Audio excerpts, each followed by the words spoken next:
get our YouTube up, which we do now, so we are good to go. So trying to get everything to sync up a little bit here. So if I look away at one camera or look at the other, I apologize in advance for trying to get everything done here at the same time rather than trying to kill multiple birds with one stone here. So today's episode, we're going to talk a little bit about some cool recent things that I've gotten in. One of these days, I'll get some cameras set up so that we could actually show you some of the diecasts that we have going on and what I just got in. But I got in a pretty cool couple cars today that I wanted to come on and talk about. I got a 2001 Dale Earnhardt Sr. With the Sonic logo car. That is the for race fans only model that came in from QVC.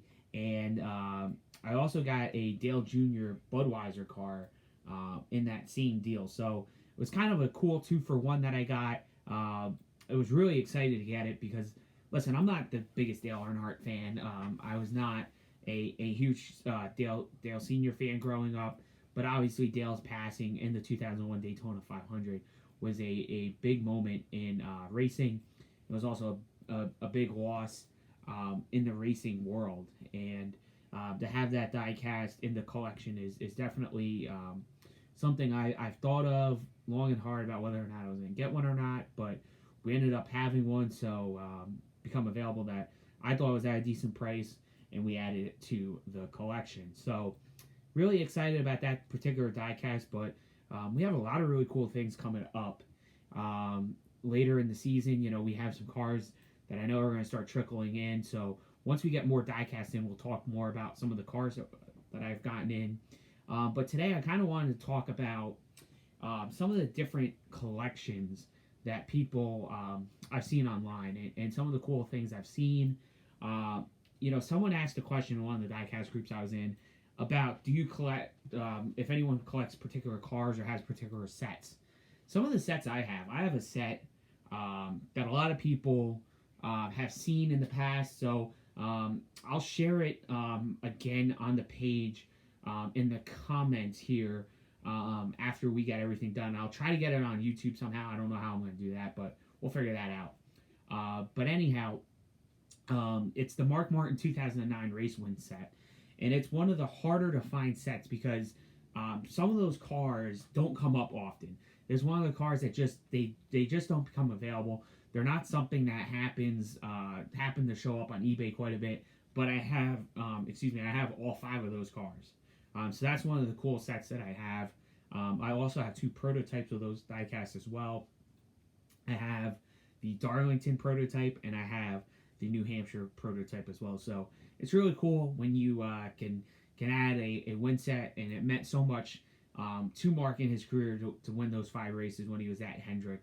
And, you know, in particular because it had taken him so long to win races again. You know, it was, over 4 years since he last won a race, and to win 5 times that season was an incredible feat for Mark. So and to have his final career cup win was something that was really important to me, and that was something I was able to accomplish by having that set.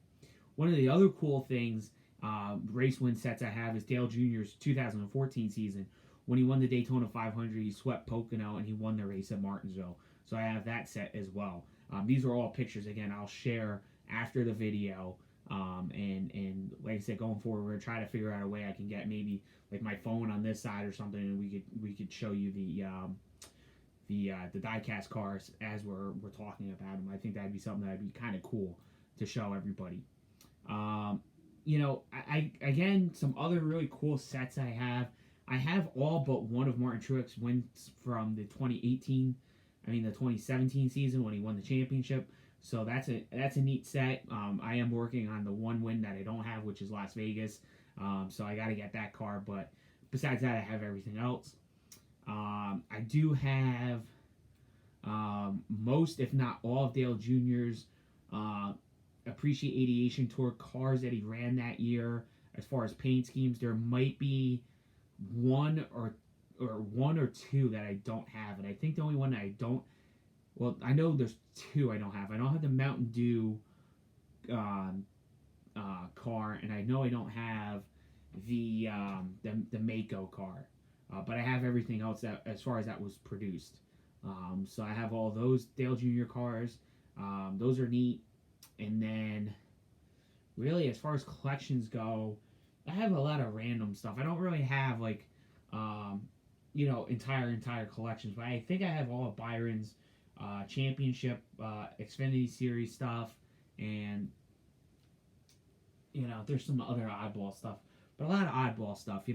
Paint schemes I like, things that drivers I like, things I've collected over the time. It's a lot of neat little things that I've gotten. It's nothing really crazy that I could say, oh my gosh, I got a lot of this or I got a lot of that. There's just been a lot of random cars I've collected. And the other day I was on the Lionel page, garage page, and I was registering those. I got a couple diecast in. I got a Joey Logano. Well, we got the Joey Logano Championship car since the last video we've done, and then I also got a Matt Di Benedetto Procore car. So that was neat. I registered those two cars online. We're at 397 now for things that are registered.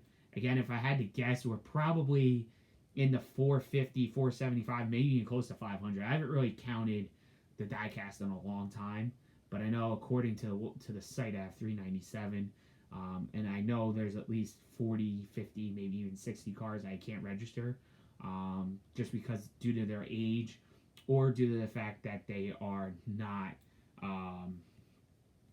registerable because they're team caliper cars or something like that. So again, if you guys have anything you want to talk about diecast related, whether you have a particular car you want to talk about, something that brings up a certain memory of collecting diecast, feel free to drop that in the comments.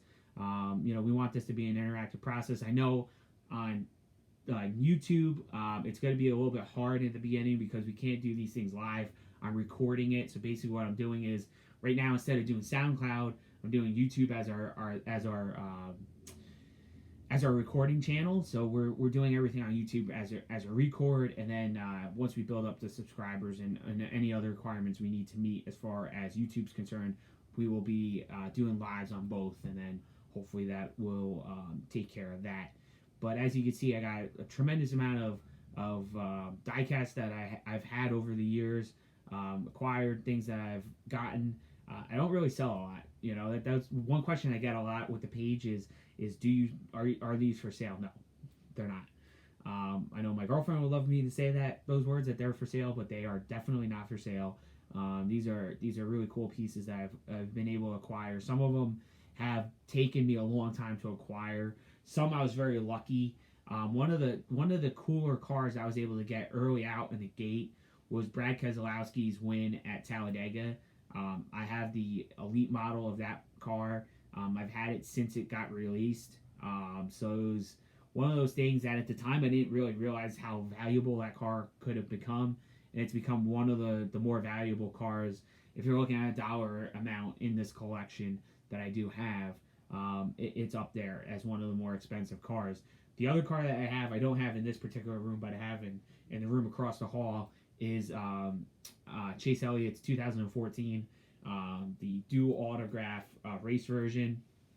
It was 2014 championship car from Homestead. We refer to us as the 309 Club, and the 309 Club means the 309 elite only diecast that they made of that particular car. It's a dual autograph. It's Chase Elliott and Greg Ives on the back window, and there was only 309 pieces made. So I've had that car since it was unveiled and released, and I'm pretty lucky I've had it because that car has probably the highest dollar value out of anything in my collection. So I know a lot of people, they try to put values on collections and stuff, and if I ever sold two cars for pure money, it would be the Chase Homestead car, and it would be Brad's Talladega car, because those two cars would probably get me to a spot where it really wouldn't matter what I sell the rest of it for, because those two cars would probably be the two most valuable. And then I would say my junior collection, being that it's all COA hologrammed autographs, that they would rake in a decent amount of money. I guess the next cars that would be the most valuable would probably be Brad's Kansas win car. That seems to be a tough car to find. His first win car seems to be another hard one of his to find. Um, Man, I really don't know. Dale Jr. Collection, the Daytona Wrangler car seems to hold a pretty decent value, as does Dale's Michigan win with the Dark Knight Rises car. Um, as far as Mark Martin pieces go, like I said, the win set would be pretty valuable.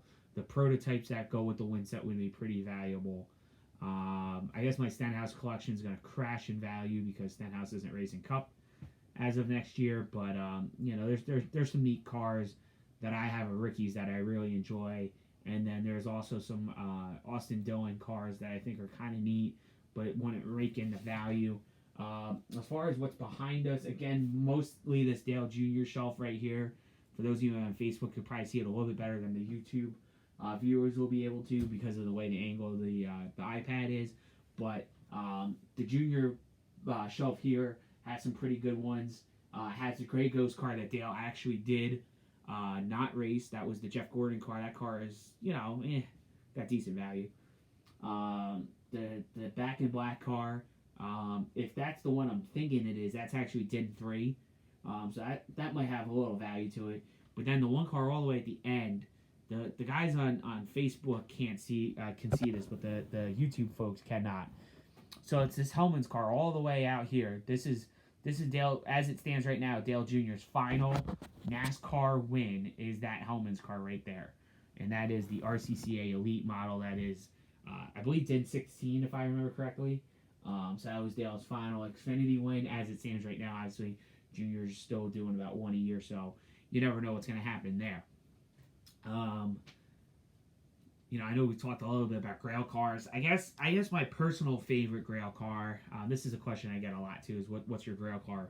For me, it will always be two cars. The first car has got to be the Matt Kenseth first choice Roush Employee Edition. I got that dual signed by Matt Kenseth and Jack Roush. Quick backstory on that car in particular.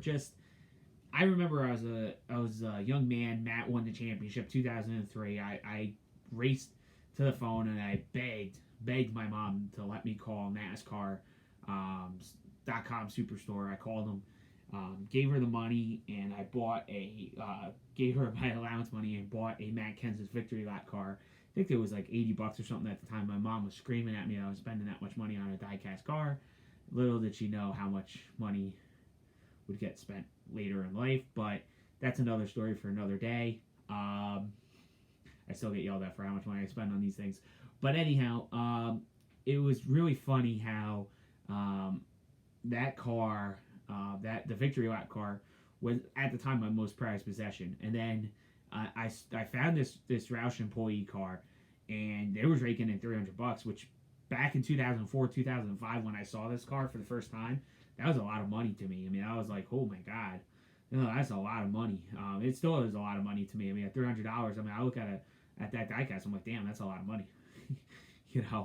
I spent $300 on a diecast. Holy crap.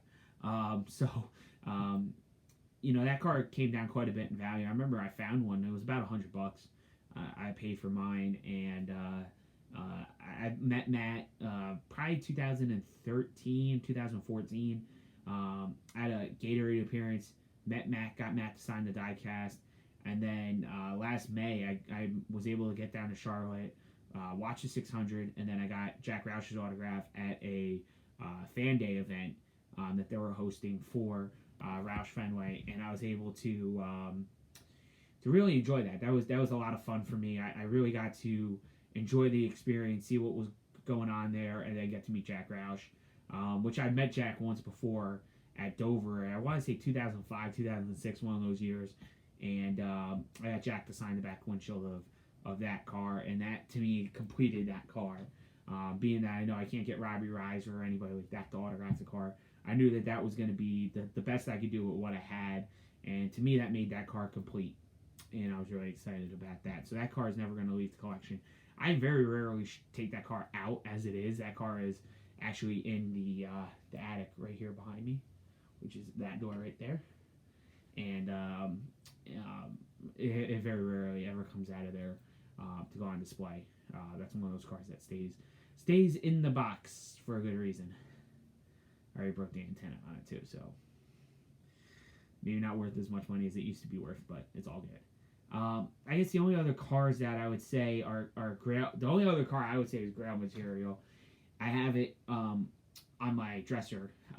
It's a Matt Kenseth 2018 car. It's the All-Star car that he ran, the Roush car that Mark Martin signed on the back windshield. Obviously, those are my two favorite drivers. So that's why that car is a grail to me. It's Mark Martin's paint scheme that Matt ran 20 years after Mark won the race, and they dual signed it. So that car to me will always be a second grail car to me. So other addition I got in today was I got a display case. It's one I've already shown. I got another Joey Logano Championship display case to put the Homestead Win car in. Hopefully the goal is when I go to Dover in a couple weeks, I will go down and get Joey's autograph on that thing, and then that thing will go back in its display case where it'll stay for the rest of time, or at least as long as I'm alive. So that was really the two additions this week. Like I said, I got a Matt DiBenedetto car in about a week before. I'm really excited about that. And then I got my Joey Logano Homestead Win car in. And I'm trying to think if there's anything else I got recently. I'm sorry. I got the Vegas Win car. I got Joey's Vegas Win car. So got that in as well. So a couple of cars that came in. Kind of excited to have them both in the collection. And like I said, we're at $397. Not really sure when we're going to do another one of these right now off the top of my head. Might do one next week. Might do one in a couple weeks. So we'll catch you guys in a little bit. But as far as Diecast goes, that's what's going on. And we'll see you guys next time.